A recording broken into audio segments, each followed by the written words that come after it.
السلام علیکم ورحمۃ اللہ وبرکاتہ۔ الحمد للہ رب العالمین والعاقبۃ للمتقین والصلاة والسلام علی رسولہ الامین محمد وعلی آلہ وصحبہ اجمعین، واشہد ان لا الہ الا اللہ وحدہ لا شریک لہ، واشہد ان محمدا عبدہ ورسولہ، اما بعد۔ حاضرین مجلس، اسلامی بھائیوں، نوجوانوں، عزیز بچوں، پردہ نشین ماں اور بہنوں،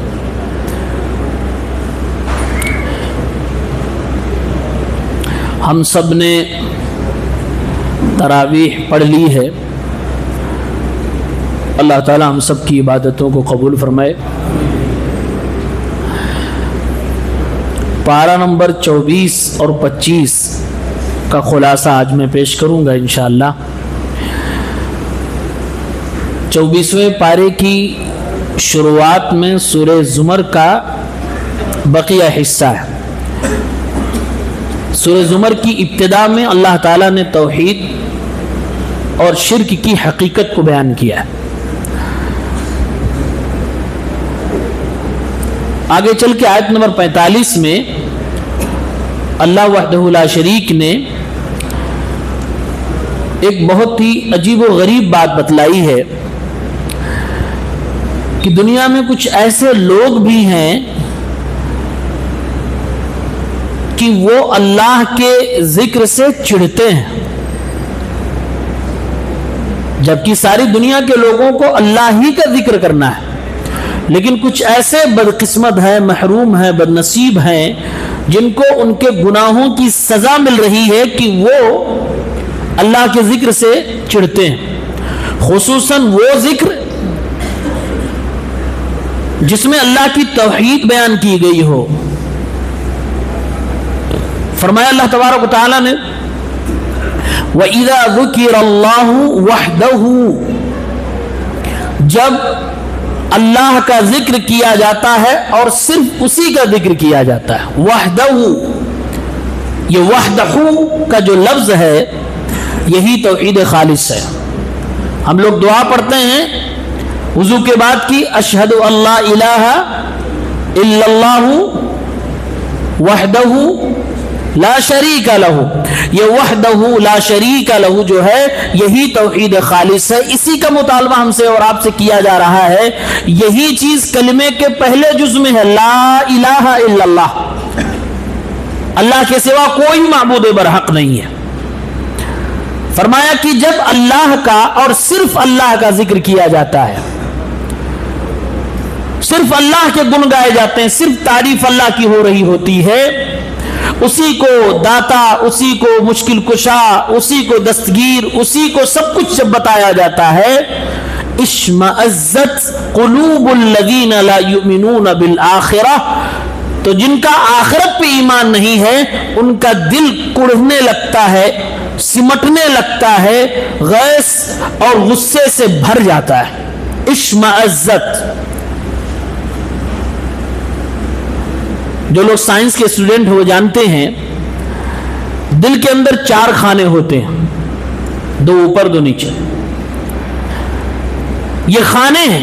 فرمایا اللہ تعالیٰ نے کہ اشمئزت قلوب الذین، ان کے جو دل ہیں جن کا آخرت پر ایمان نہیں ہے، وہ صرف اللہ کا ذکر سننے کے بعد ان 4 خانوں میں نفرت بھر لیتے ہیں، اور نفرت بھرنے کے بعد یہ دل ٹائٹ ہو جاتا ہے اور سخت ہو جاتا ہے، یہ کڑھنے لگتے ہیں اور پھر تنگ ہو جاتے ہیں۔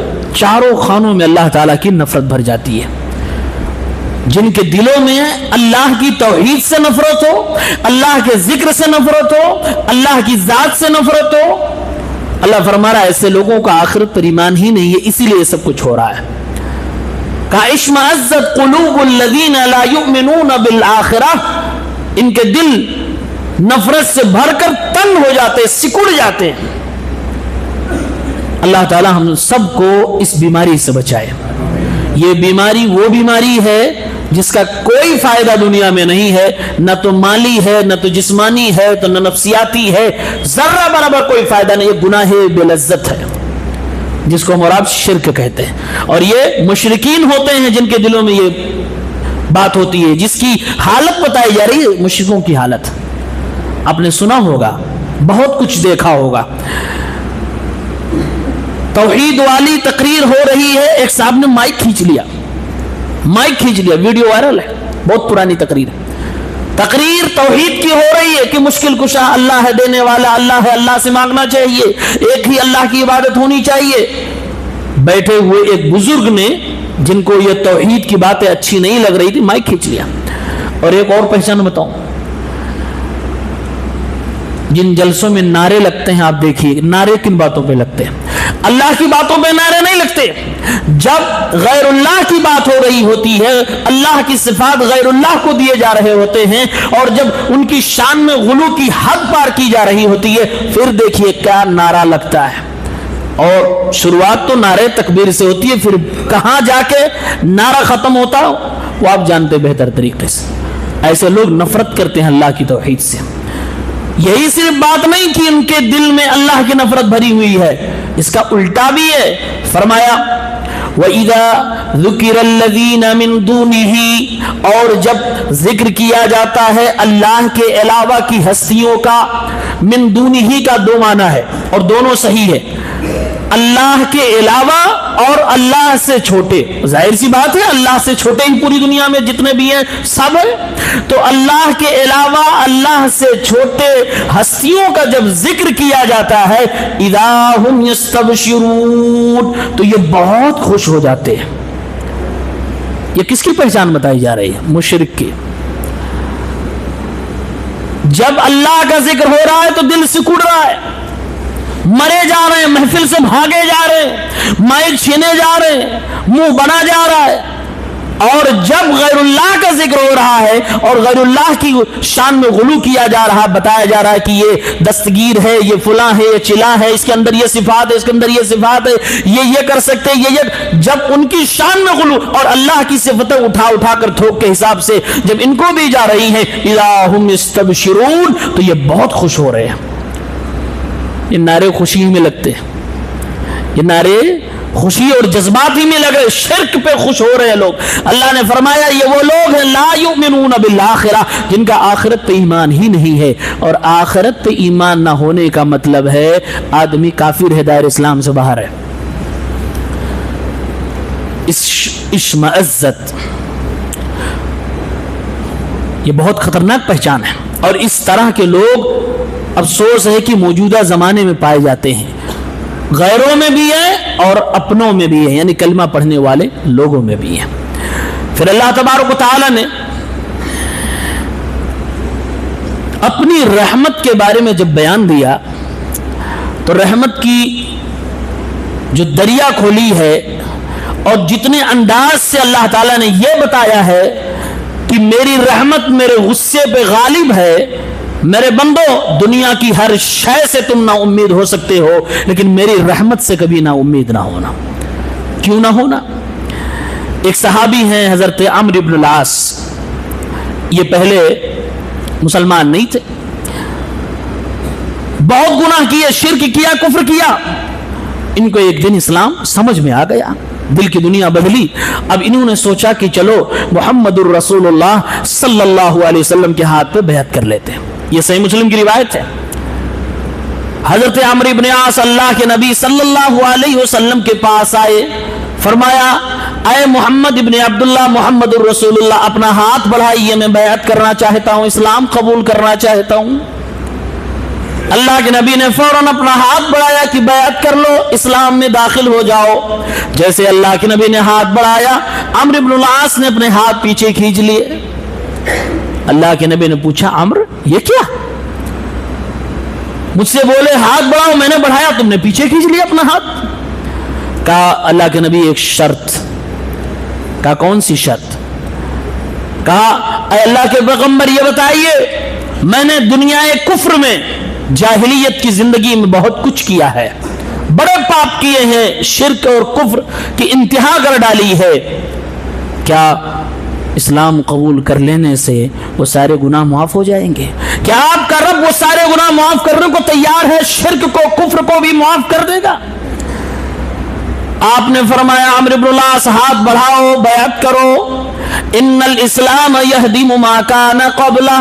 یہی تو اسلام کی خوبصورتی ہے کہ اسلام اپنے سے پہلے کے سارے گناہوں کو معاف فرما دیتا ہے۔ اللہ تبارک و تعالی اسلام میں آنے والے شخص کے سارے گناہوں کو معاف کر دے گا، اس کے شرک کو بھی، اس کے کفر کو بھی، اس کے زنا کو بھی، قتل کو بھی، ہر طرح کے گناہوں کو اللہ معاف فرما دیتا ہے۔ پھر انہوں نے بیعت کی، دیکھا اللہ تعالیٰ کی رحمت۔ وہی بندہ شرک کر رہا تھا، شرک اللہ کو گالی ہے، لیکن جب توبہ کے لیے آیا تو رب العالمین معاف کر رہا ہے۔ اسی طریقے سے صحیح بخاری کی کتاب التفسیر میں لکھا ہے، عبداللہ بن عباس کہتے ہیں کہ کچھ مشرک آئے اللہ کے نبی صلی اللہ علیہ وسلم کے پاس، شرک کرنے والے تھے۔ شرک اپنے آپ میں بہت بڑا گناہ ہے، سب سے بڑا پاپ ہے۔ آ کے اللہ کے نبی سے کہتے ہیں، اے محمد جانتے ہو کہ ہماری زندگی کیسی تھی اور کیسی ہے؟ شرک کی تو بات ہی چھوڑیے، اتنا زیادہ ہے کہ جگ ظاہر ہے۔ کچھ ایسے پاپ بھی ہیں جو میں آپ کو بتانا چاہتا ہوں۔ ہم لوگوں نے قتل کیے ہیں، قد قتلوا واکثروا، اور بے پناہ قتل کیے، گنتی نہیں کتنے مرڈر کیے ہیں۔ وزنوا فاکثروا، اور اتنی بدکاریاں کی ہیں کہ گنتی نہیں کتنی عورتوں کی عزت ہم نے برباد کی ہے۔ اے محمد ہم پوچھنے یہ آئے ہیں، کیا آپ کے دین میں ان گناہوں کا کوئی کفارہ ہے؟ کیا اگر ہم کلمہ پڑھ لیں تو یہ شرک، یہ کفر، یہ قتل، یہ زناکاری، یہ بدکاریاں، یہ چوریاں معاف کر دی جائیں گی؟ یہ لوگ امید لے کر آئے تھے، اور امید کیا تھی کہ اگر کفارہ ہے، توبہ ہے، معافی ہے تو پھر ہم اسلام میں آنے کو تیار ہیں، اللہ کی رحمت کو حاصل کرنے کے لیے کلمہ پڑھنے کو تیار ہیں۔ حضرت عبداللہ بن عباس فرماتے ہیں وہ لوگ سوال کرنے آئے، اللہ تعالیٰ نے انہی لوگوں کے لیے قرآن کی یہ آیت اتاری، قل یا عبادی الذین اسرفوا علی انفسہم لا تقنطوا من رحمت اللہ۔ اے میرے پیغمبر کہہ دیجئے، اے میرے بندو جنہوں نے اپنے نفس پہ ظلم کر ڈالا ہے، اللہ کی رحمت سے مایوس نہ ہو، ان اللہ یغفر الذنوب جمیعا، اللہ تعالیٰ سارے گناہوں کو معاف کر دیتا ہے، انہ هو الغفور الرحیم، وہ معاف کرنے والا، رحم کرنے والا ہے۔ وَأَنِيبُوا إِلَىٰ رَبِّكُمْ، اس اللہ کی قریب آؤ، اس کے پاس چلو، وَأَسْلِمُوا لَهُ، اور پھر اسلام کو قبول کر کے اللہ کے سامنے سرنڈر کر دو، مِن قَبْلِ أَن يَأْتِيَكُمُ الْعَذَابُ ثُمَّ لَا تُنصَرُونَ، ہاں توبہ کرنے میں جلدی کرو، کہیں ایسا نہ سوچنے غور کرنے میں وقت چلا جائے، عذاب آنے سے پہلے ہی یہ کام کر لو۔ ان کو امید دلائی جا رہی ہے کہ سب کچھ معاف ہونے کو ہے، زنا بھی معاف ہوگا، قتل بھی معاف ہوگا، شرک بھی معاف ہوگا، سب کچھ معاف ہوگا۔ یہ آیت کا پس منظر اور شان نزول تو بتا رہا ہے، یہ کفار کے لیے بھی اللہ کی رحمت کے دروازے کھلے ہیں، اس کے لیے آیت نازل ہوئی ہے۔ ایک مفسر نے کہا ہے اس آیت پہ غور کریں تو اللہ نے اس بات کے لیے 10 دلیلیں دی ہیں کہ اللہ کی رحمت سے تمہیں مایوس نہیں ہونا چاہیے۔ نمبر 1 فرمایا یا عباد، اے بندو۔ ویسے اللہ تعالیٰ عام طور سے قرآن میں جب بندوں کہتا ہے تو اچھے لوگوں کو کہتا ہے، یہاں گنہگار ہیں سامنے، شرک اور کفر کرنے والے ہیں۔ اگر اللہ ان کو بندوں کہہ رہا ہے اس کا مطلب یہ ہے کہ رحمت الہی چاہتی ہے کہ یہ آ جائے اسلام کے دامن میں۔ نمبر 2 یا عبادی، صرف بندے نہیں کہا، اے میرے بندو، اور یہ اسلوب قرآن کریم میں اللہ تعالیٰ نے اپنے انتہائی معزز بندوں کے لیے استعمال کیا، اپنے پیارے پیارے بندوں کے لیے استعمال کیا۔ یہاں کفار کے لیے کہا جا رہا ہے اے میرے بندو، صرف بندے نہیں، وہ بھی میرے بندو۔ یہ جب اللہ بلا رہا ہے شرک اور کفر سے توبہ کی امید ہے تو دیکھیے کتنا پیار اللہ تعالیٰ لٹا رہا ہے. ایسے ہی داعیوں کو بھی شرک اور کفر والوں کو امید ہو کہ یہ توبہ کرنے والے ہیں, پیار جتنا لٹا سکتے ہیں لٹانا چاہیے. نمبر 3 فرمایا اسرفوا علی انفسہم, اے میرے وہ بندو جنہوں نے اپنے نفسوں پہ ظلم کر ڈالا, یعنی کہ تم لوگوں نے شرک کیا, کفر کیا, جتنے بھی گناہ کیے ہیں اس سے اگر کسی کا نقصان ہوا تو تمہارا ہوا ہے, تمہارے اللہ کا نہیں. جب اللہ کا کوئی نقصان نہیں تو کوئی وجہ نہیں بنتی کہ تم اگر توبہ کرنا چاہو تو اللہ تعالیٰ تمہیں معاف نہ فرمائے. آؤ میرے بندو, میرا کوئی نقصان نہیں, تمہارا فائدہ ہونے والا ہے. پھر فرمایا لا تقنطوا من رحمت اللہ, کھلے انداز میں فرمایا میرے بندو نہ امید مت ہونا من رحمت اللہ. نمبر 5 من رحمت اللہ, کہنا تو یہ چاہیے تھا اے میرے بندو میری رحمت سے نہ امید نہ ہو, لیکن یہ نہیں کہا میری رحمت سے, کہا من رحمت اللہ, اللہ کی رحمت سے نہ امید نہ ہو. کیوں؟ اس لیے اللہ کا جو نام ہے یہ اللہ لفظ جلالہ, اللہ کے جتنے بھی نام ہیں ان گنت بے شمار, سارے ناموں کا خلاصہ اسلام میں موجود ہے. جو اتنے سارے کمالات اور صفات سے متصف ہو, اس اللہ کے دربار میں آئے ہو, اس سے معافی مانگنے کے لیے آئے ہو. تم کسی دنیا کے بادشاہ کے سامنے معافی مانگنے نہیں آئے, اپنے رب کے سامنے آئے ہو, لہذا اس رب کی رحمت سے کبھی بھی مایوس نہ ہونا.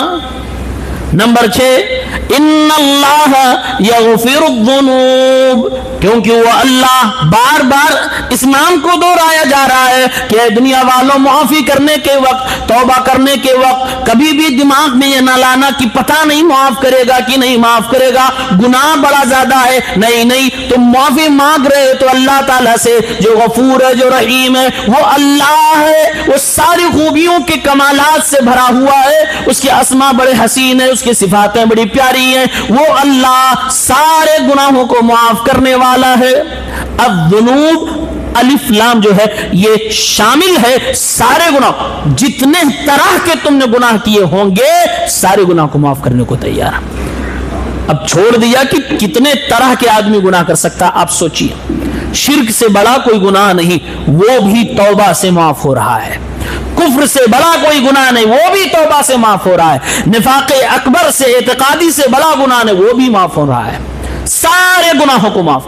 اللہ تبارک و تعالیٰ نے ایک حدیث پاک میں کہا ہے اے آدم کی اولاد لو بلغت ذنوبک عنان السماء, اگر تیرے گناہوں کی فہرست آسمانوں کی بلندی تک پہنچ جائے, رجسٹر تیرے گناہ کے اگر رکھے جائیں اوپر نیچے اور آسمان چھو جائے, اے میرے بندے کل قیامت کے دن میرے دربار میں آنا, میں تجھے معاف کر دوں گا, لیکن ایک شرط ہے, شرک لے کے نہ آنا, مجھے کوئی پرواہ نہ ہوگی. فرمایا دنیا میں اگر تم توبہ کر لو گے تو دنیا میں شرک بھی معاف کرنے کو تیار ہوں, کفر بھی معاف کرنے کو تیار ہوں, سارے گناہوں کو معاف کر دوں گا. نمبر 7 فرمایا جمیعا, یقین دلا رہا ہے اے میرے بندو کہیں دماغ میں یہ نہ لانا وہ گناہ پتہ نہیں اللہ معاف کرے نہ کرے. جمیعا سارے گناہوں کو معاف کر دے گا, کوئی بھی گناہ چھوڑے گا نہیں, سارے گناہوں کو بخش دے گا. نمبر 8 فرمایا انہو هو الغفور الرحیم, هو الغفور الرحیم. علماء جانتے ہیں یہ ہو 2 بار آ گئے, انہو پھر ہو, ڈبل بار ہو آیا اور دونوں سے مراد اللہ تبارک و تعالی پروناؤن ہے. یہ پروناؤن لوٹ رہا ہے اللہ کے اسم جلالہ کی طرف, اور مبتدا اور خبر کے بیچ میں جب یہ ہو ایک بار دوبارہ آ جاتا ہے یہ حسر کا معنی دے دیتا ہے. گویا اللہ میسج دے رہا میرے بندو تم کسی ایسی ویسی ہستی کے سامنے نہیں آئے ہو, آئے ہو اس رب کے سامنے جو اکیلے وہی معاف کر سکتا ہے, وہی رحم کر سکتا ہے, اس کے علاوہ کوئی نہ معاف کر سکتا نہ رحم کر سکتا, اس اللہ کے پاس تم آئے ہو. دلیل نمبر 9 غفور, وہ اللہ معاف کرنے والا. غفور کے مطلب بہت زیادہ معاف کرنے والا ہے. دلیل نمبر 10 الرحیم, صرف معاف نہیں کرے گا بلکہ رحم بھی فرمائے گا, رحمت کی چادر میں تمہیں ڈھانپ دے گا. اللہ کے مغفرت اور اللہ کی رحمت دونوں کو سمجھانے کے لیے ایک مثال ہے. جیسے یہ مفسر نے مثال دی ہے, کوئی چور ہو اور کسی بھلے آدمی نے اسے پکڑ لیا, رنگے ہاتھ پکڑ لیا. جیسے پکڑا وہ چور منت سماجت کرنے لگا, رونے لگا, اپنی مجبوری, اپنی پریشانی, اپنے بچے, اپنی بیوی, سب کا ذکر کرنے لگا. اب اس آدمی نے کیا کیا, اس چور کو معاف فرما دیا. اس کے اس گناہ پر جو عام ہو جاتی تو ذلیل ہو جاتا, اس پر پردہ ڈال دیا. پردہ صرف نہیں ڈالا بلکہ کہا ادھر آؤ, یہ کیمرے میں ویڈیو آ گئی, اس کو مٹا دے رہا ہوں, ڈیلیٹ کر دے رہا ہوں, کسی نے نہیں دیکھا, میں کسی کو نہیں بتاؤں گا, تجھے میں معاف کر رہا ہوں اور معاف نہیں کر رہا ہوں, یہ لے میری تجوری اور اس سے نکالا رقم, لے جا کوئی حلال کاروبار کر لے. معاف بھی کیا, ویڈیو بھی ڈیلیٹ کی, کسی سے نہ بتانے کا وعدہ کیا, اور اس کے بعد اس کو اپنی طرف سے فائننس بھی کرا کہ جاؤ تم کوئی حلال روزی کا ذریعہ اپنا لو. مفسر کہتا ہے اللہ تعالیٰ کی مغفرت اور رحمت کو سمجھنا ہو, وہ جو معاف کیا ہے وہی مغفرت ہے, اور یہ جو اس کو پلس میں فائننس کر کے بزنس کرا رہا ہے یہ اس کی رحمت ہے. اللہ تعالیٰ اپنے بندے کو صرف معاف نہیں کرتا, فرما رہا ہے کہ میں تیرے گناہوں پہ پردہ ڈالوں گا. گناہ پہ پردہ ڈالنے کا مطلب ہی ہے کہ اللہ اس پر رحم کرنا چاہتا ہے. گناہوں پہ پردہ ڈال دوں گا, بخش دوں گا اور مزید رحمتیں عطا فرماؤں گا. یہ 10 دلیلیں اللہ تبارک و تعالیٰ نے دی ہے کہ تاکہ دنیا میں چھوٹے سے لے کے بڑے کسی بھی گنہگار کو کبھی ذرہ برابر دل میں یہ نہ آئے کہ میں توبہ کروں, پتہ نہیں قبول ہوگی کہ نہیں ہوگی. ہوگی, اللہ 10 دلیلیں دے رہا ہے اور فرما لا تقنطوا من رحمت اللہ, اللہ کی رحمت سے کبھی مایوس مت ہونا. کتنے نبیوں کے قصے واقعات ہم نے پڑھے, نبی نہیں مایوس ہوتے ہیں, اور اللہ نے قرآن میں یہ کلیئر کیا ہے اللہ کی رحمت سے مایوس ہونا اس کا مطلب یہ ہے کہ تم نے اپنے رب کو جانا ہی نہیں, تم نے اپنے رب کو پہچانا ہی نہیں. اسی لیے کفر مانا گیا ہے کہ اللہ کی رحمت سے مایوس ہونا کفر ہے, کیونکہ یہ بات لازم آ رہی ہے کہ بندہ اپنے رب کو نہیں جانتا, اپنے رب کی عظمت کو نہیں جانتا, اس کی قدرت کو نہیں جانتا, اسی لیے تو مایوس ہو رہا, اس کو عام لوگوں کی طرح سمجھ رہا نہیں. اسی لیے بار بار اللہ نے اس ایک آیت میں ہمیں اور آپ کو جھجھوڑا ہے اور اپنے دربار میں بلایا ہے. اور جب پس منظر معلوم ہوئے تو پھر دل اور نرم ہوتا ہے. جب یہ کفار و مشرک کو اللہ بلا رہا ہے اتنے پیار سے, میرے بھائیو ہم اور آپ تو کلمہ پڑھنے والے ہیں, ہمارے پاس تو توحید ہے. اگر ہم سے گناہ ہو گئے, اگر ہم سے چوریاں ہو گئی, اگر ہم سے قتل ہو گئے, اگر ہم سے زناکاریاں ہو گئی, خطائیں ہو گئی, اللہ ہمیں اگر بلا رہا ہے تو کس قدر پیار لٹا رہا ہوگا. یا عبادی الذین اسرفوا, اے میرے پیارے بندو جنہوں نے گناہ کر کے اپنے اوپر ظلم کر لیا, لا تقنطوا من رحمت اللہ, اللہ کی رحمت سے مایوس نہ ہو.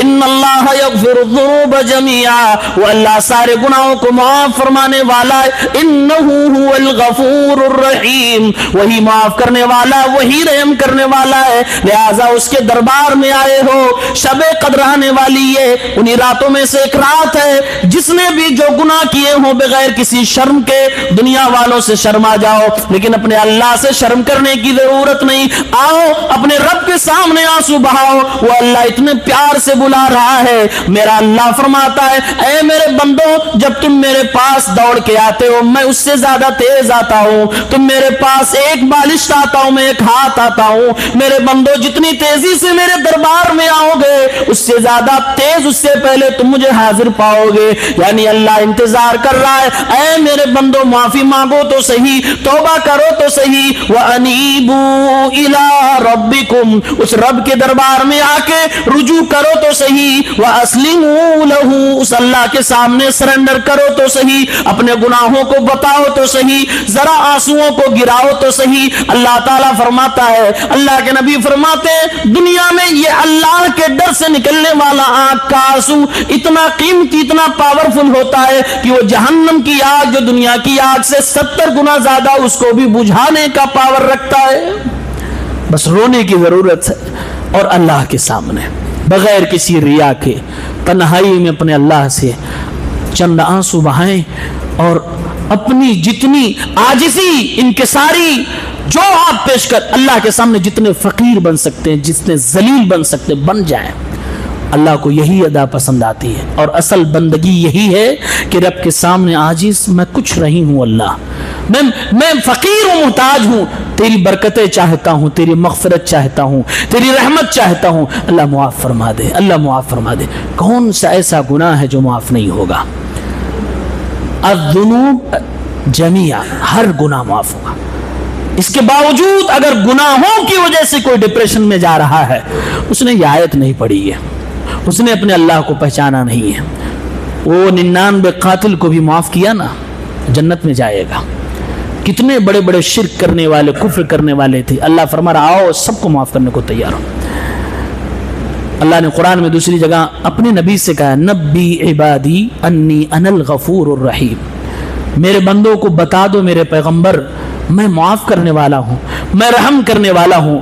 وَأَنَّ عَذَابِي هُوَ الْعَذَابُ الْأَلِيمُ, اور یہ بھی بتا دو اگر توبہ نہیں کریں گے, بخشش نہیں مانگیں گے, سرنڈر نہیں کریں گے, تو میرا عذاب بھی بڑا دردناک ہے. دونوں باتیں اللہ نے بتائی. اس لیے مایوس نہ ہو اور اتنے غافل بھی نہ ہو کہ چلو دیکھا جائے گا. دیکھا نہیں جائے گا. هو العذاب العلیم, دردناک عذاب. اتنے چانسز دینے کے بعد بھی اگر کوئی توبہ نہ کرے, ایسے چلا جائے دنیا سے, پھر اس کا کیا حشر ہوگا؟ وہ حق رکھتا ہے کہ اس کو سزا ملے, مستحق ہے عذاب کا. پھر اللہ تبارک و تعالیٰ نے قیامت کے مناظر میں سے ایک منظر بیان کیا. مسلمانوں, وقت زیادہ نہیں ہمارے پاس, عبادت جتنی کر سکتے ہوں کرنی چاہیے.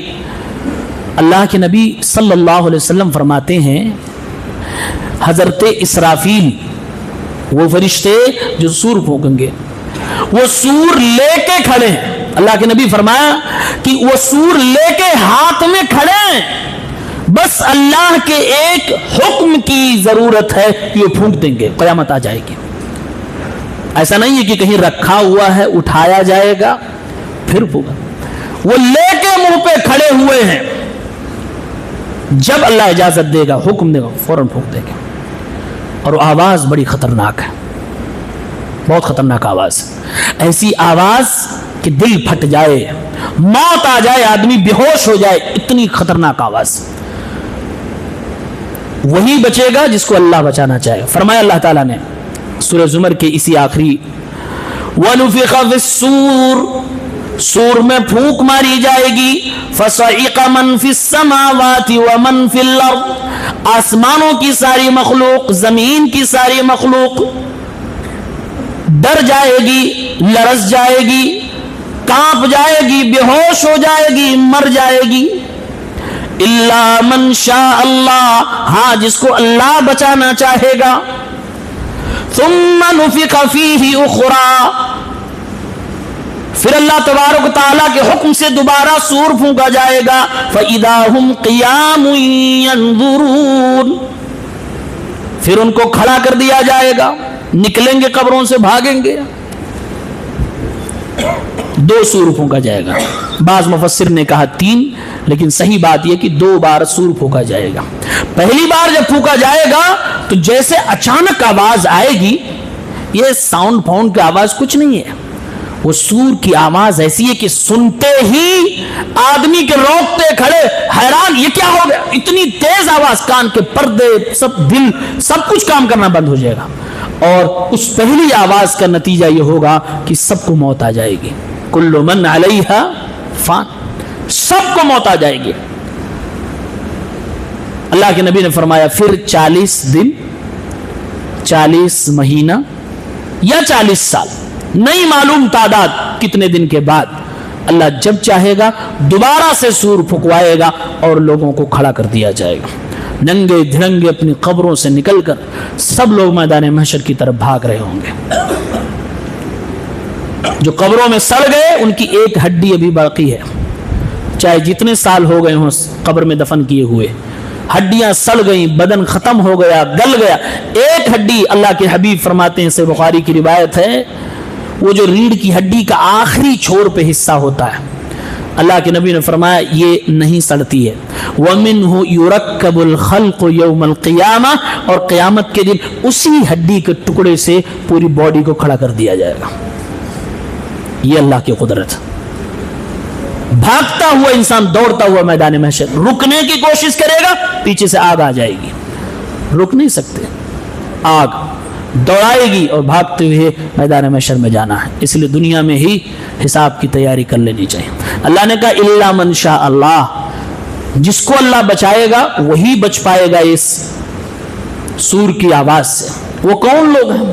بعض مفسرین نے کہا انبیاء ہیں, بعض نے کہا فرشتے ہیں, بعض نے کہا جنت کی حوریں ہیں, لیکن اللہ کے نبی کی حدیثوں سے ایسی کوئی دلیل نہیں ملتی کہ کون ہے وہ. لہٰذا یہ اللہ کے سپرد کرتے ہیں, اللہ کے حوالے ہیں, اللہ بہتر جانتا وہ کون ہوں گے, وہ کون خوش نصیب ہوں گے. البتہ اللہ کے نبی صلی اللہ علیہ وسلم فرماتے ہیں قیامت کا دن ہوگا, سور پھونکا جائے گا, لوگوں کو اٹھایا جائے گا, فَأَكُونُ أَوَّلَ مَنْ يُفِيقُ, میں پہلا وہ شخص ہوں گا جو بیدار ہوں گا. اس کا مطلب یہ ہے اس سور کی وجہ سے اور اس کے بعد اٹھنے کا جو سلسلہ ہوگا, اللہ کے نبی فرما رہے ہیں سب سے پہلے میں اٹھوں گا. اس کا مطلب ہے کہ انبیاء اس میں نہیں ہے, ہو سکتا کچھ نبی ہو سکتا کچھ فرشتے ہوں, وہ اللہ بہتر جانتا, واللہ اعلم. پھر سورہ مومن اور ایک سورت ہے, اسی کا ایک اور نام ہے سورہ غافر, یہ مکی سورت. آج ہمارا پریشان ہوتے ہیں کہ مولانا صاحب میرے لیے دعا کر دیجئے, فلاں صاحب اعتکاف میں بیٹھے میرے لیے دعا کر دیجئے, امی میرے لیے دعا کر دیجئے, بزرگ صاحب. کچھ کام ایسے کریں کہ زمین والے دعا تو کریں ہی, آسمان میں فرشتے ہمارے لیے دعا کریں, اور وہ بھی وہ فرشتے جو اللہ کے عرش کے دائیں بائیں رہتے ہیں, اللہ کے عرش کو اٹھانے والے جو فرشتے ہیں وہ مسلمانوں کے لیے دعائیں کرتے ہیں. کون, کس طرح کے مسلمان؟ آئیے دیکھتے ہیں. اللہ نے فرمایا الذین یحملون العرش ومن حولہ یسبحون بحمد ربہم ویؤمنون بہ ویستغفرون للذین آمنوا ربنا وسعت کل شیء رحمتا وعلما. جو لوگ, جو فرشتے اللہ تبارک و تعالیٰ کے عرش کو اٹھائے ہوئے ہیں اور جو اس عرش کے دائیں بائیں رہتے ہیں, وہ اللہ تعالیٰ کی تعریف اور پاکیزگی بیان کرتے ہیں اور اللہ کے سامنے اپنے ایمان کا اظہار کرتے ہیں. میں نے بتایا انسان اور جناتوں کے علاوہ کائنات کی ہر مخلوق اللہ تعالیٰ کے سامنے اپنے آپ کو سر تسلیم خم کیے ہوئے, سرنڈر کیے, اسلام لا چکی ہے. اللہ کے فرشتے جو معصوم ہیں, جن کی کوئی خطائیں نہیں, وہ بھی ایمان والے. وَيَسْتَغْفِرُونَ لِلَّذِينَ آمَنُوا, اور وہ فرشتے جو عرش کے دائیں بائیں اللہ کے عرش کو اٹھانے والے ہیں, جو اللہ کی تعریف میں لگے ہوئے ایمان والے فرشتے ہیں, وہ فرشتے استغفار کرتے ہیں, مغفرت کی دعا کرتے ہیں اس کے لیے جو ایمان لے آیا ہے. فرشتے اپنے لیے دعا کیوں نہیں کر رہے ہیں؟ ان کی کوئی غلطی ہی نہیں ہے, وہ تو معصوم ہے. تو اپنی دعا کا فائدہ کس کو پہنچانا چاہ رہے ہیں؟ یہ زمین پہ چلنے والے, یہی مجبور, مقہور, غریب, مسکین, ایمان والا, دنیا کا ستایا ہوا مسلمان. اس کے لیے وہ فرشتے دعا کر, کیا دعا کرتے؟ کہتے اے اللہ تیری رحمت نے ساری دنیا کو ڈھانپ لیا, اے اللہ ساری دنیا کو تو جانتا ہے. فاغفر للذین تابوا واتبعوا سبیلک, اے اللہ دنیا میں جو بندے توبہ کر رہے ہیں اور تیرے راستے پہ چل رہے ہیں ان کو معاف فرما دے, بخش دے. وہ اللہ کے فرشتے دو شرطوں کے ساتھ دعا کر رہے ہیں. جو توبہ کر رہے ہیں, اس کا مطلب فرشتوں کو پتا ہے کہ انسان معصوم نہیں ہے, انسان معصوم نہیں ہے, یہ گناہ کرے گا تبھی تو توبہ کر رہا ہے. گناہ کر رہا ہے, گناہ کرنا اتنی بڑی بلا نہیں ہے, گناہ کرنے کے بعد توبہ نہ کرنا یہ بہت خطرناک بلا ہے. کل بنی آدم خطاؤون وخیر الخطائین التوابون. اللہ کہتا ہے اگر یہ انسان گناہ کرنا بند کر دے, فرشتوں کی طرح ہو جائے, تو میں انہیں ختم کر دوں گا, دوسری مخلوق لاؤں گا جو گناہ بھی کرے گی توبہ بھی کرے گی. مطلب یہ ہے اللہ کو توبہ کرنے والے بندے پسند ہیں. یہ فرشتے دعا کر رہے ہیں اے اللہ انہیں معاف فرما دے جو توبہ کرتے ہیں اور تیرے راستے پہ چلتے ہیں. وقیہم عذاب الجحیم, اور انہیں جہنم کی عذاب سے بچا لے. کتنی پیاری دعا ہے. اسی کے لیے تو ہماری ساری عبادتیں, ریاضتیں, صدقہ و خیرات ہے. اللہ معاف فرما دے اور جہنم سے بچا لے. کوئی اور آسمانوں میں عرش کے پاس اللہ کے پاس وہ دعائیں کر رہا ہے. اس دعا کے مستحق بننا ہے 2 کام کرنا پڑے گا, توبہ اور اللہ کے راستے پہ چلنا پڑے گا. صراط مستقیم, قرآن اور حدیث منہج سلف, یہی ہے اللہ کا راستہ. اور کہتے ہیں ربنا وادخلہم جنات عدن التي وعدتہم, اے اللہ تعالیٰ انہیں اس جنت کے اندر داخل فرما دے جو ہمیشہ کی جنت ہے, جس جنت کا تو نے اپنے نبیوں کے ذریعے سے اپنے بندوں سے وعدہ کر لیا ہے. یہ قرآن جو اپنے نبی پہ اترا, اس قرآن کے ذریعے سے اللہ نے ہم سے اور آپ سے وعدہ کیا. کیا وعدہ ہے؟ یہ جنت اس کو ملے گی جو میرے نبی کی باتیں مانے گا, جو میرے اوپر ایمان لائے گا, جو توبہ کرے گا, جو دنیا سے گناہوں سے پاک ہو کر جانے کی کوشش کرے گا. وہ فرشتے دعا کرتے ہیں اے اللہ تعالیٰ انہیں جنات عدن میں داخل فرما دے جس کا وعدہ تو نے ان سے کر لیا ہے. وَمَنْ صَلُحَ مِنْ آبَائِهِمْ وَأَزْوَاجِهِمْ وَذُرِّيَّاتِهِمْ, یہ دوسری دعا ہے. اے اللہ صرف ان لوگوں کو جنت میں نہ ڈالنا بلکہ ان کے آباء و اجداد میں سے جو لوگ نیک ہیں, ان کی بیویوں میں سے جو نیک ہیں, ان کی آل اولاد میں سے جو نیک ہیں, سب کو جنت میں داخل فرما دے. إِنَّكَ أَنْتَ الْعَزِيزُ الْحَكِيمُ. 2 دعائیں ہیں, ایک معاف کر دے جہنم سے بچا لے. اے اللہ صرف ان کو نہیں, ان کے باپ دادا کو, ان کی نسل کو اور ان کی بیوی کو. یہ 3 پیڑھیاں انسان کی رشتہ داریاں ہوتی ہیں, ایک اوپر والی باپ دادا اور ایک نیچے آل اولاد اور ایک جو آس پاس میں رہتی بیویاں. تینوں کے لیے دعا ہو رہی ہے. اور یہ قرآن میں دوسری جگہ اللہ نے بتایا ہے کہ باپ دادا, آل اولاد اور بیویاں یعنی پوری فیملی توحید والی ہے, جنت میں چلی گئی. ظاہر سی بات ہے کہ سب کی نیکیاں برابر نہیں ہیں, اور اللہ جنت کے اندر جو عطا فرمانے والا ہے, درجات, جو بلندیاں, جو منزلیں دینے والا ہے, وہ ہماری اور آپ کی نیکیوں کی بنیاد پر دینے والا. ہو سکتا ہے بیٹا اوپر ہو, باپ نیچے ہو سکتا ہے ماں سب سے اوپر ہو سکتا ہے بیوی سب سے نیچے, لیکن جنت میں سب ہے, لیکن درجات الگ الگ ہیں. اللہ فرماتا ہے میں اپنے فضل و کرم سے اس فیملی کا سب سے اوپر جو ہوگا سب کو اٹھا کے اسی اوپر والے حصے پہ کر دیا جائے گا. یہ اللہ کا فضل ہے. اسی لیے خوش ہو جاؤ لوگوں جس کی فیملی میں سب توحید پرست ہیں اور کوئی ایک بہت زیادہ نیک ہے.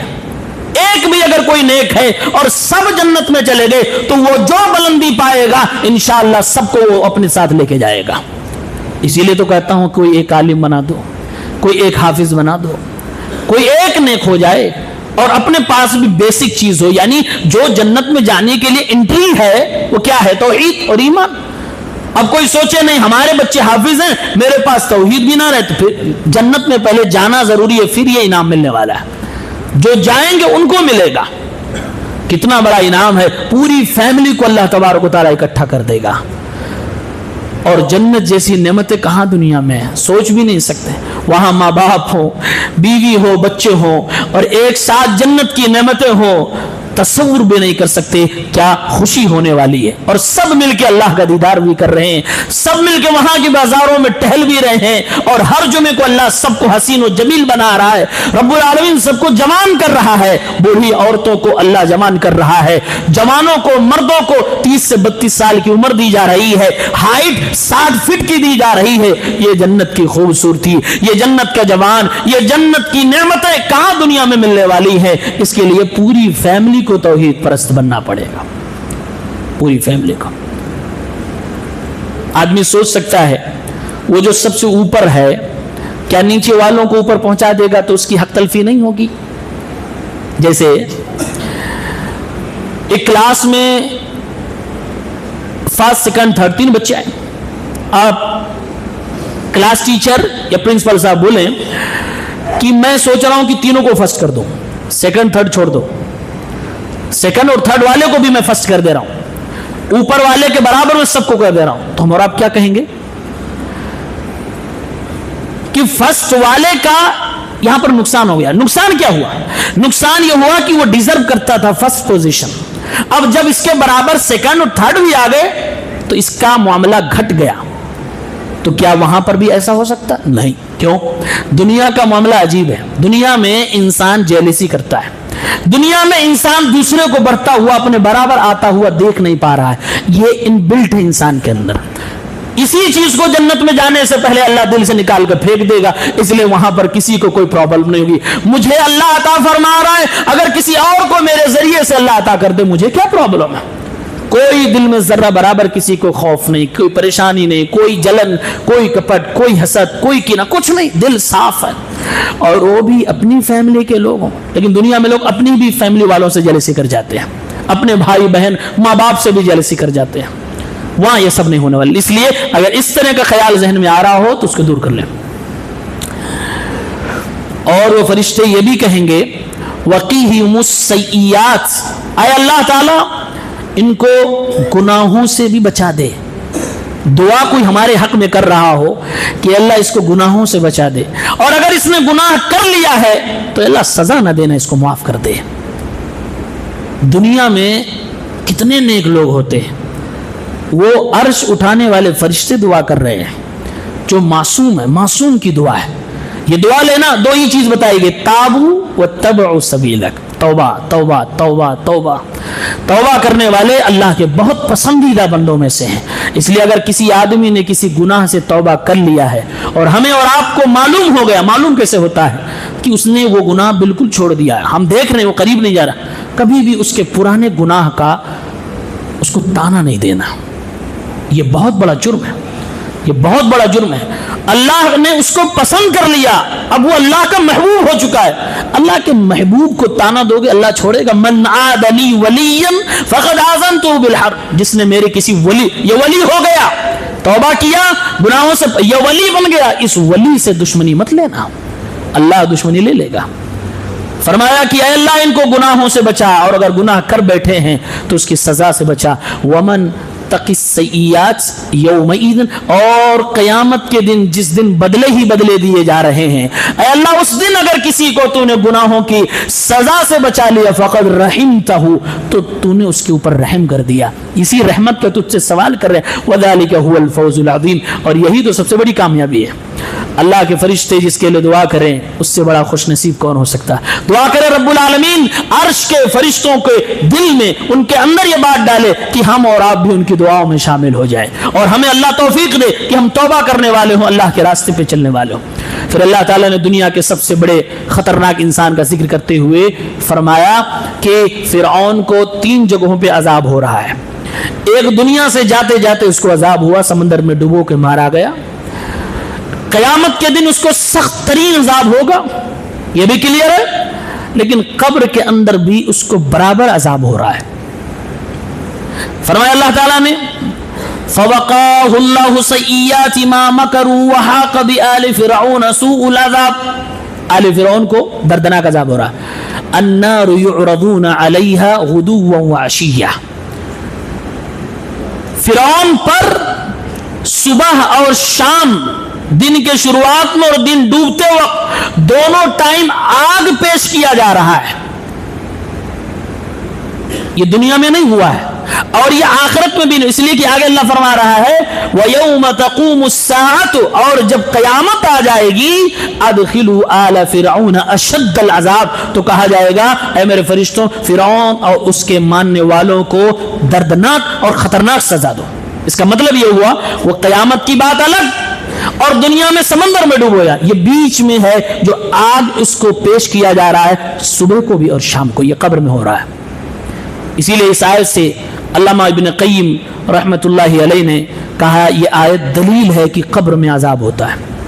دنیا میں جو بھی انسان مرتا ہے اگر جنتی ہے تو جنت کی جھلکیاں اس کو دکھائی جاتی ہیں کہ دیکھو یہ جنت ہے، اسی میں تم جانے والے ہو، اور جہنم کی جھلکی یہ دکھائی جاتی کہ دیکھو اگر تم گنہگار ہو تو جہنم میں یہ تمہاری سیٹ تھی لیکن تم بچ گئے، اور اگر گنہگار ہے تو کہا جاتا ہے یہ دیکھو جہنم، یہ تمہاری سیٹ ہے، اس کے اندر تمہیں جانا ہے، اور یہ جنت ہے، اگر تم نیک ہوتے تو تمہیں یہ جگہ ملنے والی تھی، اب تمہیں نہیں ملنے والی ہے۔ یہ دکھایا جائے گا تاکہ اس کو دیکھ کے ڈرے اور اس کو دیکھ کے حسرت سے مرے، اور اسی طرح سے نیک کو دکھایا جائے تاکہ اس کو دیکھ کے اللہ سے امید کرے۔ ایک بات یاد رکھیں، جو نیک لوگ ہیں قبروں میں وہ دعا کر رہے ہیں اے اللہ جلدی قیامت لے آ، اور جو سزا پا رہے ہیں، کٹائی جن کی ہو رہی ہے، وہ کہہ رہے ہیں اللہ قیامت نہ لا، قیامت نہ، کیوں؟ کیا وجہ؟ ان کو سزا مل رہی، ان کو تو جلدی مانگنا چاہیے، اس لیے کیونکہ گنہگاروں کو جو قبر میں عذاب ہو رہا ہے ان کو اندازہ ہو گیا کہ واقعی اللہ کا عذاب بڑا خطرناک ہے۔ جب یہ قبر میں اتنی بری طرح سے مارا جا رہا ہے، جہنم کا عذاب کتنا خطرناک ہوگا۔ اے اللہ رہنے دے، قبر ہی ٹھیک ہے، جہنم میں مت جا۔ اور جو نیک ہیں وہ جنت کی کھڑکیاں کھول دی گئیں، آرام سے قبر کی دنیا، برزخی دنیا میں ہیں، وہ تمنا کریں گے اللہ جلدی قیامت آئے، ہم اپنی نعمتوں والی جنت میں چلے جائیں۔ یہ فرعون کو قبر کے اندر عذاب ہو رہا ہے۔ قبر کا عذاب دو طرح سے ہوتا ہے، ایک عذاب ہوتا ہے جو کچھ دیر کے لیے ہوتا پھر ختم ہو جاتا ہے، جیسے کوئی آدمی اپنے پیشاب کے چھینٹوں سے نہیں بچتا ہے، کوئی آدمی چغلی غیبت کر رہا ہے۔ اللہ کے نبی کی حدیث ہے کہ یہ وہ گناہ ہے جس گناہ پر قبر میں سزا ملتی ہے۔ پاکی صفائی کا خیال کرنا چاہیے، اور یہ دونوں گناہ ایسے گناہ ہیں بچنا بڑا مشکل ہے، لیکن اکثر لوگ نہیں بچ پاتے۔ بچنا بڑا آسان ہے لیکن بچ نہیں پاتے لوگ۔ بھائی پیشاب کرنا ہے، میں ہی ہوں نا، تو میں صفائی سے کیوں نہیں کر سکتا؟ اس میں دوسرا کو انٹرفیئر کرنے تو آ نہیں رہا ہے، لیکن آدمی کی لاپرواہی ہے، اس نے اس کو معمولی سمجھ رکھا۔ اپنے ہی پیشاب کے چھینٹے سے بچنا ہے، آسان ہے، آدمی نہیں بچتا ہے۔ غیبت دوسرے کی آدمی کرتا، کیا ہے آپ کو اس سے لینا دینا؟ یہاں اپنا بچاؤ نہیں کر پا رہے ہیں، وہاں دوسرے کی زندگی میں انٹرفیئر کر رہے ہیں۔ دونوں گناہ آسان ہے، اگر آدمی بچنا چاہے بہت آسانی سے بچ سکتا ہے۔ اسی لیے اللہ کے نبی نے فرمایا یہ جو قبر والے سزا دیے جا رہے ہیں یہ کسی بڑے گناہ کی بنیاد پر نہیں۔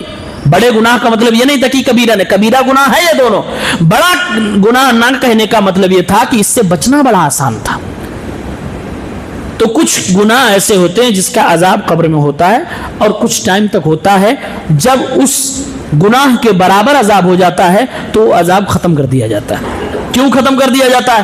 باہر کسی بیٹے نے دعا مانگ لی، بیٹی نے دعا مانگ لی، کسی دوست نے دعا مانگ لی، اس کے لیے مغفرت کی دعا ہو گئی، ہو سکتا ہے اس کی وجہ سے اس کا عذاب ختم ہو جائے یا ہلکا ہو جائے۔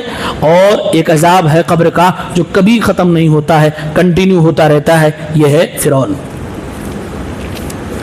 پھر اس کے بعد سورہ حامیم، جس کو سورہ فصلت بھی کہا جاتا ہے، یہ بھی مکی سورت ہے۔ اللہ تبارک و تعالیٰ نے اس میں فرمایا جو ایمان لے آئیں اور ایمان لانے کے ساتھ ساتھ ایمان کی باتوں پر، چیزوں پہ ثابت قدم ہو جائیں، ان کے لیے انعام ہے۔ انعام کیا ہے؟ ان الذین قالوا ربنا اللہ ثم استقاموا، یقیناً جو لوگ ایمان لے آئے اور کہا کہ ہمارا رب اللہ ہے، ثم استقاموا، پھر اسی چیز پر قائم ہو گئے، مضبوطی سے جم گئے۔ ایمان لانا، کلمہ پڑھنا، یہ چند لمحے کی بات ہے، لیکن کلمے کے مطابق اسی پہ جم کے رہنا یہ کلیجے کی بات ہے۔ وہ چند لمحے کی بات ہے، یہ کلیجے کی بات ہے۔ بہت مشکل ہے، بہت مشکل ہے ایمان پہ جم کے رہنا، توحید پہ جم کے رہنا، توحید کا اقرار کرنا اور توحید کے مطابق رہنا، ایمان پہ قائم رہنا، اخلاص کے ساتھ رہنا، ثابت قدم رہنا، یہ بہت مشکل۔ اس لیے ایک صحابی نے آ کر اللہ کے نبی سے کہا کہ اے اللہ کے نبی، اسلام کے بارے میں شارٹ میں ہمیں ایسی بات بتائیے کہ دوبارہ کسی سے پوچھنا نہ پڑے، آپ بتا دیجئے۔ اسلام کے بارے میں بات بتائیے، دوبارہ آپ کے بعد کسی سے پوچھنا نہ پڑے۔ اللہ کے نبی نے صرف دو باتیں کہی، کہا قل، کہو آمنت باللہ ثم استقم، کہ میں ایمان لایا اللہ پر اور اسی پہ جم جاؤں۔ آمنت باللہ ثم استقم، یہ دو جملہ ہے، دو سنٹنس کا، یہی اسلام پورا ہے، یہی پورا اسلام ہے۔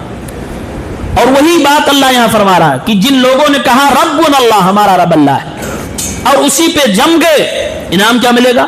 تتنزل علیہم الملائکہ، فرشتے ان کے اوپر اتریں گے اور کہیں گے اللہ تخافوا ولا تحزنوا، تمہیں اپنے ماضی کا غم نہیں کرنا، مستقبل کا غم نہیں کرنا، وَأَبْشِرُوا بِالْجَنَّةِ الَّتِي كُنْتُمْ تُوعَدُونَ، اور تمہیں بشارت دی جا رہی ہے اس جنت کی جس جنت کا تم سے وعدہ کیا گیا۔ نَحْنُ أَوْلِيَاؤُكُمْ فِي الْحَيَاةِ الدُّنْيَا وَفِي الْآخِرَةِ، ہم دنیا میں بھی تمہارے دوست ہیں، آخرت میں بھی تمہارے دوست ہیں۔ وَلَكُمْ فِيهَا مَا تَشْتَهِي أَنفُسُكُمْ, تمہارے لیے جنت میں وہ ساری چیزیں ہوں گی جس کی تم تمنا کرو گے. وَلَكُمْ فِيهَا مَا تَدَّعُونَ, اور جس کا بھی تم سے وعدہ کیا گیا, جو کچھ تم مانگو گے, جو کچھ چاہو گے, وہ ساری چیزیں دی جائیں گی. نُزُلًا مِّن غَفُورٍ رَحِيمٍ, یہ جنت کے اندر تم مہمان ہوگے, مہمان نوازی بخشنے والے رحم کرنے والے رب کی طرف سے ہوگی. کام کیا کرنا ہے؟ ایمان اور استقامت. استقامت بڑی چیز ہے, بہت بڑی چیز ہے. دنیا میں ایمان کو لے کر اگر ہم آپ مضبوطی سے رہ گئے تو قبر میں فرشتوں کے سوالوں کے سامنے ہمیں مضبوطی مل جائے گی, قیامت کی ہولناکی میں ہمیں مضبوطی مل جائے گی, ہر پریشانی کے وقت میں مضبوطی مل جائے گی. ہمارا کام یہ ہے کہ اسلام کو لے کر سیریس ہوں, اتنے سیریس ہوں کہ آپ اسٹرانگ ہو جائیں, مضبوط ہو جائیں. یہی اللہ تعالیٰ ہم سے چاہتا ہے. اس صورت میں اللہ تعالیٰ نے کہا, ایک اخلاقی بات بتلائی, کہا لا تستوی الحسنۃ ولا السیئہ, نیکی اور برائی از ناٹ اکول, برابر نہیں ہے. برابر ہے؟ نہیں برابر ہے. کامن سی بات, نیکی اور برائی برابر نہیں ہے. ادفع باللتی ہی احسن, اگر کسی نے تمہارے ساتھ کوئی معاملہ کر دیا ہے تو اچھے سے اچھے طریقے سے اس کے ساتھ پیش آؤ, اپنا دفاع کرو, اپنا ڈیفنس کرو. فَإِذَا الَّذِي بَيْنَكَ وَبَيْنَهُ عَدَاوَةٌ, اللہ نے فرمایا کسی نے تمہارے ساتھ برائی کیا, تمہیں موقع ہے کہ تم برائی کا بدلہ اسی طریقے کی برائی اتنے ہی کوانٹٹی اور اتنی ہی کوالٹی میں دے سکتے ہو, جائز ہے. لیکن اگر تم اس کو اپنا دوست بنانا چاہتے ہو, اگر اس کے دل کی دنیا پہ حکومت کرنا چاہتے ہو, اگر تم اس کو اپنا دیوانہ بنانا چاہتے ہو, فرمایا اللہ تعالیٰ نے ادفع باللتی ہی احسن, تو برائی کا بدلہ برائی سے نہ دینا, بدلے کی دنیا میں نہ آنا, بدلے باز نہ بننا, بلکہ تم برائی کا مقابلہ اچھائی سے کرنا, گالیاں دیں اس کو, دعائیں دینا. فَإِذَا الَّذِي بَيْنَكَ وَبَيْنَهُ عَدَاوَةٌ, اگر تم نے یہ اخلاقی کردار اپنا لیا, اے میرے بندے, اگر اس کے اور تمہارے درمیان جانی دشمنی بھی ہوگی, كَأَنَّهُ وَلِيٌّ حَمِيمٌ, تو اس کردار کے بعد تمہارا جگری دوست بن جائے گا. ولی مطلب دوست, حمیم قریبی جگری دوست. یہ اخلاق سکھایا جا رہا, لیکن بہت مشکل ہے. یہ صرف کہنے میں آسان ہے, میرے لیے بھی آپ کے لیے بھی, لیکن مشکل بہت ہے. اس میں اصل یہ بتایا جا رہا ہے کہ آپ اپنے اوپر کنٹرول کر پاتے ہو کہ نہیں. آپ کو اگر کوئی گالی دے گا, کوئی آپ کو تھپڑ مارے گا, آپ کو اسلام سے اجازت بھی ہے کہ آپ برابر کا بدلہ لے سکتے ہو. آگے کی سورت سورہ شورا میں اللہ نے کہا ہے وَجَزَاءُ سَيِّئَةٍ سَيِّئَةٌ مِثْلُهَا, اگر کسی نے کسی کو برا کہا, برائی کے ساتھ پیش کیا, جیسے کسی نے ہم کو تھپڑ مارا, تو جتنے تیز مارا اور جتنا بار مارا اتنا ہی آپ مار سکتے. مثلھا, ذرا سا بھی زیادہ آپ نے کیا تو اس کا حساب آپ کو دینا پڑے گا, لیکن برابر سرابر آپ نے کوانٹٹی اور کوالٹی کے حساب سے بدلہ لے لیا تو اجازت ہے, جائز ہے. اس کے بعد اللہ کا فمن عفا واصلح, لیکن جس نے معاف کر دیا اور اصلاح کر لی, فاجرہ علی اللہ, تو اس کا اجر اللہ کے حوالے, انہ لا یحب الظالمین. لیکن جس نے بدلے میں آ کر زیادہ ظلم کر دیا, بدلے کے نام پہ زیادہ کر دیا, تو یہ ظالم ہے, اس کو اللہ تعالیٰ پسند نہیں کرتا. جائز ہے کہ آپ کسی سے بدلہ لے سکتے ہو, لیکن اسلام کیا سکھا رہا ہے کہ تمہیں اختیار ہے. اس اختیار کو چھوڑتے ہوئے کسی نے ہم کو تھپڑ مارا ہو, ہم اس اختیار کا استعمال نہیں کر رہے ہیں اور غصے کو پی جا رہے ہیں, اپنے نفس پہ ضبط کر جا رہے ہیں اور صبر کی ایک اعلیٰ کوالٹی پیش کر رہے ہیں, یہ اللہ کو پسند ہے. اور ایسے میں کوئی پتھر دل ہی انسان ہوگا جو آپ کے کردار سے پربھاوت نہیں ہوگا. یہ اللہ نے فرمایا کہ اس کے دل کی دنیا بدلے گی, وہ جو آج تمہارا دشمن ہے وہ کل تمہارا دوست بن جائے گا. یہ اخلاقی کردار سکھایا گیا. پھر سورہ شورا 25واں پارہ شروع ہوتا ہے. شورا شورا کا لفظ آپ سب نے سنا ہوگا. عام طور سے جہاں کمیٹی ہوتی ہے, سنستھا ہوتی ہے, وہاں مجلس شورا ہوتے ہیں, مشورہ ہوتا. شورا کا مطلب ہوتا مشورہ. اس صورت میں مشورے کے بارے میں اللہ تعالیٰ نے ذکر کیا ہے کہ مشورہ لینا یہ جنتی انسانوں کی پہچان ہے, نیک انسانوں کی خصوصیت ہے کہ وہ مشورے سے کام کرتے. ابھی میں مشورے کا فائدہ بتاؤں گا. آپ پہلے آیت دیکھیں. اللہ تبارک و تعالیٰ نے بتلایا ہے کہ اگر تمہیں دنیا کی حقیقت معلوم ہو جائے تو آخرت کی تیاری کرنا آسان ہو جائے گا. لیکن دنیا کی حقیقت تمہیں معلوم ہونا چاہیے. دنیا کی حقیقت کیا ہے؟ کہ جو کچھ ہمارے پاس ہے وہ آخرت کے مقابلے میں بہت تھوڑا ہے, اور جو کچھ ہمارے پاس ہے وہ ختم ہو جانے والا ہے, اور دنیا میں ہم خالی ہاتھ آئے تھے خالی ہاتھ جائیں گے. یہ دنیا کی حقیقت ہے. اگر یہ حقیقت معلوم ہے تو آخرت کی تیاری آسان. اسی لیے اللہ تعالیٰ نے فرمایا فَمَا أُوتِيتُم مِّن شَيْءٍ فَمَتَاعُ الْحَيَاةِ الدُّنْيَا, جو کچھ بھی تمہیں دنیا میں دیا گیا ہے وہ تو دنیا ہی کا سامان ہے. فَمَتَاعُ الْحَيَاةِ الدُّنْيَا, یہ اللہ لب و لہجہ دیکھیے, فَمَتَاعُ الْحَيَاةِ الدُّنْيَا, یہ دنیا ہی کا سامان ہے, مطلب کوئی اہمیت نہیں اس کی. جو کچھ تمہیں دیا گیا ہے, اب پوری دنیا کی جی ڈی پی اکٹھا کر لو, پوری دنیا کی دولت کو اکٹھا کر لو, اللہ اس کو کرا من شیء, یہ تھوڑا سا ہے, بہت تھوڑا ہے. جو کچھ تمہیں دیا گیا فمتاع الحیات الدنیا, یہ دنیا کی تھوڑی سی چیز, یہ بہت تھوڑا ہے. آخرت کے مقابلے میں کچھ نہیں ہے, کچھ بھی نہیں ہے. مچھر کے 2 پر ہوتے ہیں, ایک پر کے برابر بھی نہیں. کتنے بلینر پڑے ہوئے ہیں دنیا میں, آپ ذرا دیکھیے, دولت اور نشہ اس سے زیادہ ہے. فرمایا کہ مچھر کے پر کے ایک پر کے برابر بھی یہ سب کچھ نہیں ہے. فمتاع الحیات الدنیا, یہ دنیا ہی کا تو سامان چھوٹا سا تھوڑا سا ہے. اور آگے فرمایا وما عند اللہ خیر وابقا, اور جو اللہ کے پاس ہے وہ ہے سب سے بیسٹ اور سب سے زیادہ پائیدار.